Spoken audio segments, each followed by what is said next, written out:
Welcome to Zodiac Trophies, and today I'll be showing you how to build this infinite loot base on 7 Days to Die on the PlayStation 5, and it will protect you basically from the horde and stop you from getting eaten, which is what you want to do. You want to survive.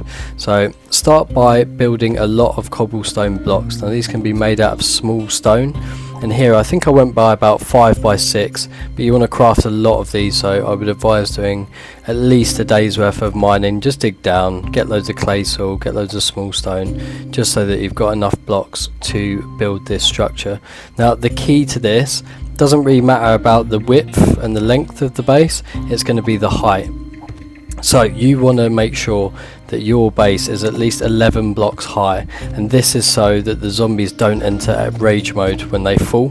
If it's less than 11 blocks, they have a chance of entering rage mode, and then they'll just attack everything, and it could be that they start attacking the base of the structure, which can bring you down. So you want to avoid that. So just as you can see here, build up to at least 11 blocks high, and then you won't be a victim to the rage mode, or be way less likely at least. I'm not sure whether it still can, it probably can, but at least, you know, you'll be a bit more protected from that, and you won't have to worry, because the way we're going to build this is a bit cheesy, and there's going to be lots of falling down, even from us. As you can see here, spray my leg, and then even a leg break here. So if you're clumsy like me, you're going to do that quite a lot while you build this. But one thing you're going to do, once the main bit of the base is built, then build yourself a roof. So I always go 3 up high, build walls. I put escapes on either side of the structure as well, just in case we do get breached, so I can just bail out, I can just go. But yeah, I would use also the frame blocks for the ceiling, because then you can maintain your wooden traps that you're going to put up there, and upgrade them, stop them from getting damaged, but you can also see what's going on and fire projectiles out. Leave a gap here for a ladder so we can get access to the roof. Just build some wooden ladders for now, and then you can get up on the roof and get those traps in place. So as you can see in the next clip here, got to the roof and just give it a quick upgrade, and start laying your traps down. What this will do, you won't gain XP from it, but the birds that come will just get killed. And any spider or jumper zombies that climb, scale your structure will also die. I did make a mistake, because I did put them either side of the hatch, which I later came down and destroyed them because I kept stabbing myself. But pop a little hatch here. You can do your own thing obviously, but I like to have a little grenade hatch, because we can just dump grenades down and they can just fall into the pit and actually get good XP for killing, which yeah, I came back to later on and built that. So I started building the supports on the side of the ladders, and this was primarily so I just, if I needed to quickly escape the base, I just didn't come flying out. But once you build these, your base is going to start looking something along these lines, and then you want to dig around the foundations and just build extra supports in there, so the structure's essentially sitting on like bedrock.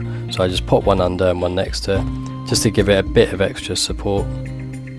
Built some scaffolding as well using building blocks, just so I could maneuver myself around. But yeah, this is where you want to build your fighting position. So I use these scaffold bars, and basically just build 2 there. You can melee through them, you can fire projectiles through them, but it will stop the zombies dead in their tracks. And then you want to go into the shapes and get the catwalk wedge. Now this will be important, and just go into the advanced settings and place it just about here and rotate it around. There you go, and you're going to build later one on the top as well, and basically that just causes the zombies to kind of like hit that point and slide off and fall into the continuous loop. So you can see I just built some bits around here just to close it off, and there you are going to have your main fighting position. It's so nice and simple. You go on the roof and pop another wedge down as well.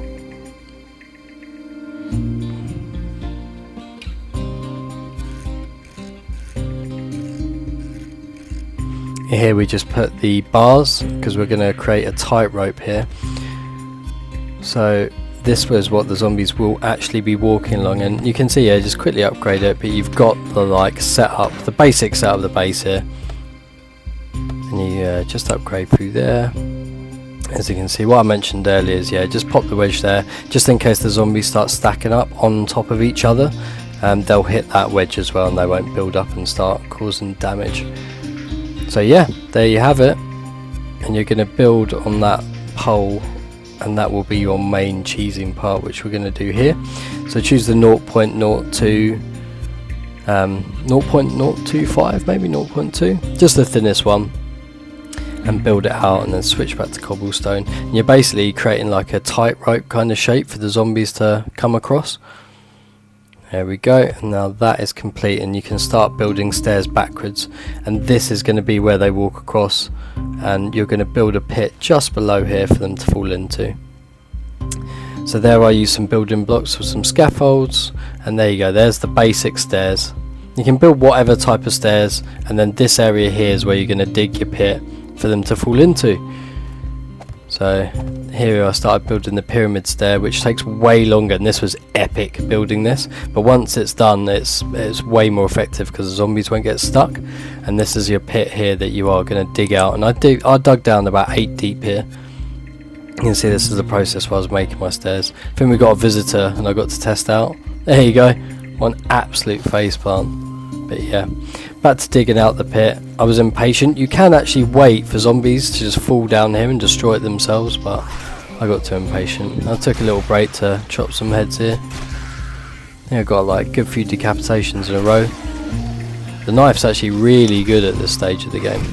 Definitely my main here. So yeah, here I returned to the base, and what I wanted to do was select some plates. You can select cobblestone plates. Go to advanced placement and just place them on the wall. This basically acts as another block of defense that the zombies have to come through, as well as I put these circular blocks around the base because the zombies don't seem to want to path through these. They will, but they don't seem to want to, so it encourages them to take the stairs.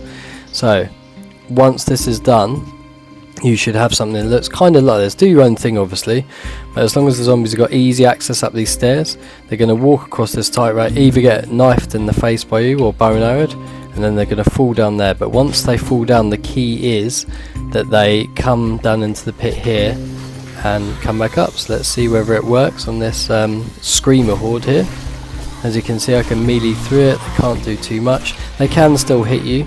There you go, I got hit, but if you keep your distance, and as you can see, they are just going to keep endlessly doing this. So yeah, I hope this helped, and if you have any questions, just drop it in the comments, and if you found it helpful, give us a like and a subscribe. I hope this helped.